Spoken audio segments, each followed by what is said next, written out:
Countdown Till Christmas is brought to you by Princess Grams. Personalized, magical, musical greetings from your favorite characters. Learn more and send one at princessgrams.com.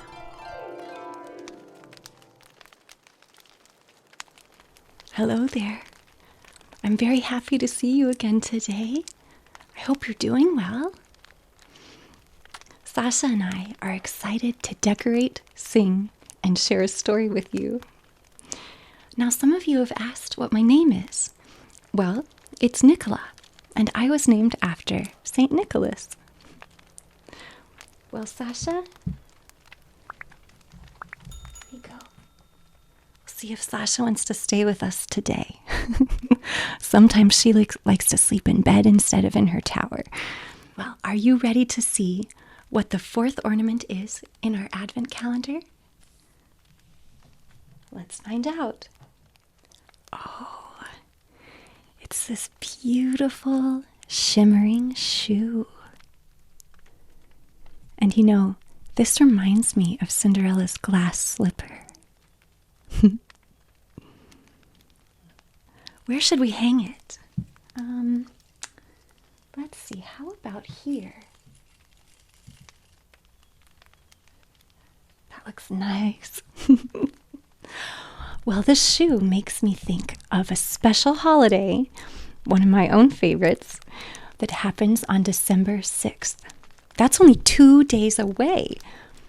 Well, in some parts of the world, December 6th is the time when St. Nicholas brings his gifts. On the night of December 5th, children leave a pair of shoes out for St. Nicholas. He comes during the night, and on December 6th, children wake up to find little gifts inside their shoes. He often leaves an orange and some chocolates, and those chocolates might be wrapped in gold foil to look like coins. Now, you might wonder why the chocolate would look like a coin. Well, it's because of the first gifts that St. Nicholas gave. St. Nicholas was a very kind and generous person.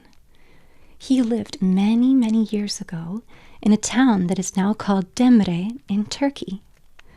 Nicholas was the bishop of Myra. That's a church position, the bishop is. Well, he was born into a very wealthy family, and it is said that he used all of his money to help people in need. One story tells about how St. Nicholas helped a poor man who needed money for his children. Nicholas wanted to give the family some money, but he didn't want them to know where the money came from. So when everyone in the house was asleep, he tossed the money inside through an open window. And guess where it landed? It landed either in a stocking or a pair of shoes that were drying near the fire. Now imagine the surprise and happiness of the family when they found that unexpected gift of money that they needed. Well, Nicholas kept giving gifts this way, in secret, but eventually people began to suspect who the mysterious gift giver was. And that is why we now ask him for gifts and why we leave out stockings or shoes. Now, most people in Turkey don't celebrate Christmas on December 25th. But they do celebrate St. Nicholas and his kind gifts. They wish someone a happy Nicholas Day. And in Turkish, you say, Mutlu Noeller. Can you try that with me? Mutlu Noeller. And it's Mutlu, Noeller. Noeller. Like the word Noel that you probably know. Noeller. Mutlu Noeller.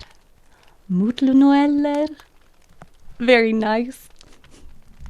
Well, today we're going to learn a new song that's all about decorating for the holidays. It's called Deck the Halls. And if you already know it, why don't you sing it with me? It goes like this. Deck the halls with boughs of holly, fa la la la la la la la la. 'Tis the season to be jolly, fa la la la la la la la la. Don we now our gay apparel, fa la la la la la la la la. Troll the ancient Yuletide carol, fa la la la la la la la la. Well, why don't we learn the first part together today? The words are: deck the halls with boughs of holly, fa la la la la la la la la. 'Tis the season to be jolly, fa la la la la la la la la. And now you might already know this, but in this song, the word deck means to decorate. And this is what holly looks like. Now, you've probably seen a holly bush before. It has very pokey green leaves and bright red berries. Did you know that holly can grow to be as large as a tree? And a bough is like a tree limb. So deck the halls with boughs of holly is talking about decorating your house with holly. So again, the words of the first part are: deck the halls with boughs of holly, fa la la. 'Tis the season to be jolly, fa la la. Why don't we sing that together? We'll sing it 2 times, okay? Ready? Deck the halls with boughs of holly, fa la la la la la la la la. 'Tis the season to be jolly, fa la la la la la la la la. Another time. Deck the halls with boughs of holly, fa la la la la la la la la. 'Tis the season to be jolly, fa la la la la la la la la. Very nice. And tomorrow we will learn the second part of the song, okay? But for now, it's time for our story of the day. I really, really like this story, and I hope you do too. It's called Toinette and the Elves, and it was written by Susan Coolidge. The winter's sun was nearing the horizon's edge. Each moment, the tree shadows grew longer in the forest. Each moment, the crimson light on the upper boughs became more red and bright. It was Christmas Eve, or would be in half an hour, when the sun should be fairly set. But it did not feel like Christmas, for the afternoon was mild and sweet, and the wind in the leafless boughs sang as it moved about, as though to imitate the vanished birds. Soft trills and whistles, odd little shakes and twitters. It was astounding what pretty noises the wind made, for it was in a good humor, as winds should be on the blessed night. All its storm tones and bass notes were for the moment laid aside, and gently, as though hushing a baby to sleep, it cooed and rustled and brushed to and fro in the leafless woods. Toinette stood, pitcher in hand, beside the well. Wishing well, the people called it, for they believed that if anyone standing there bowed to the east, repeated a certain rhyme, and wished a wish, the wish would certainly come true. Unluckily, nobody knew exactly what the rhyme should be. Toinette did not. She was wishing that she did, as she stood with her eyes fixed on the bubbling water. How nice it would be, she thought. What beautiful things should be hers, if only it were to wish and to have. She would be beautiful, rich, and good. Oh, so good. The children should love her dearly and never be disagreeable. Mother should not work so hard. They should all go back to France, which Mother said was si belle. Oh dear, how nice it would be. Meantime, the sun sank lower, and Mother at home was waiting for the water. But Toinette forgot. Suddenly she started.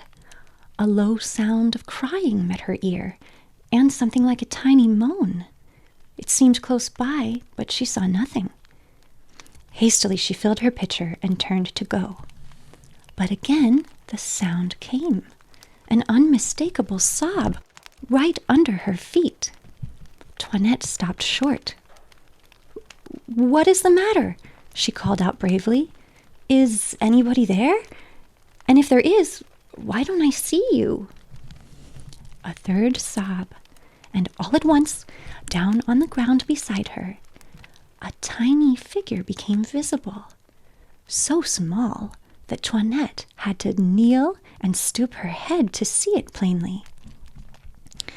The figure was that of an odd little man. He wore a garb of green, bright and glancing as the scales of a beetle. In his mite of a hand was a cap, out of which stuck a long pointed feather. 2 specks of tears stood on his cheeks, and he fixed on Toinette a glance so sharp and so sad that it made her feel sorry and frightened and confused all at once. "Why, how funny this is," she said, speaking to herself out loud. "Not at all," replied the little man in a voice as dry and crisp as the chirr of a grasshopper. "Anything but funny. I wish you wouldn't use such words. It hurts my feelings, Toinette." "Do you know my name, then?" cried Toinette, astonished. "That's strange. But what is the matter? Why are you crying so, little man?" "I'm not a man. I'm an elf," responded the dry voice. "And I think you'd cry if you had an engagement out to tea and found yourself spiked on a great bayonet so that you couldn't move an inch. Look." He turned a little as he spoke, and Toinette saw a long rose thorn sticking through the back of the green robe. The little man could by no means reach the thorn, and it held him fast, prisoner to the place. "Oh, is that all? I'll take it out for you," she said. Be careful, entreated the little man. "This is my new dress, you know, my Christmas suit, and it's got to last a year. If there's a hole in it, Peace God will tickle me and Bean Blossom tease till I shall wish myself dead." He stamped with vexation at the thought. "Now, you mustn't do that," said Toinette in a motherly tone, "else you'll tear it yourself, you know." She broke off the thorn as she spoke and gently drew it out.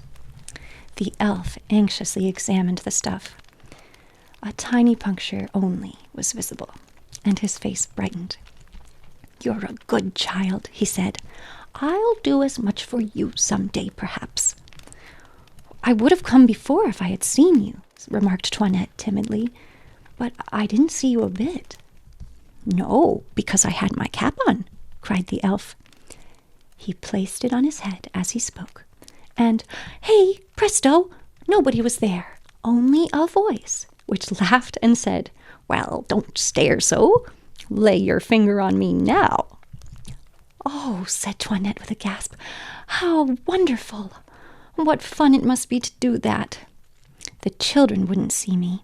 I should steal in and surprise them. They would go on talking and never guess that I was there. I should so like it. Do elves ever lend their caps to anybody? I wish you'd lend me yours. It must be so nice to be invisible." "Oh," cried the elf, appearing suddenly again, "lend my cap indeed. Why, it wouldn't stay on the very tip of your ear, it's so small. As for nice, that depends. Sometimes it is, and sometimes it isn't. No, the only way for mortal people to be invisible is to gather the fern seed and put it in their shoes." "Gather it? Where? I never saw any seed to the ferns," said Toinette, staring about her. "Of course not. We elves take care of that," replied the little man. "Nobody finds the fern seed but ourselves. I'll tell you what, though. You were such a nice child to take out the thorn so cleverly that I'll give you a little bit of the seed. Then you can try the fun of being invisible to your heart's content." "Will you really? How delightful! May I have it now?" "Oh, bless me, do you think I carry my pockets stuffed with it?" said the elf. Not at all. Go home, say not a word to anyone, but leave your bedroom window open tonight, and you'll see what you'll see." He laid his finger on his nose as he spoke, gave a jump like a grasshopper, clapping on his cap as he went, and vanished. Toinette lingered a moment in hopes that he might come back, then took her pitcher and hurried home. The woods were very dusky by this time, but full of her strange adventures, she did not remember to feel afraid. "How long you have been," said her mother. "It's late for a little maid like you to be up. You must make better speed another time, my child." Toinette pouted, as she was apt to do when reproved.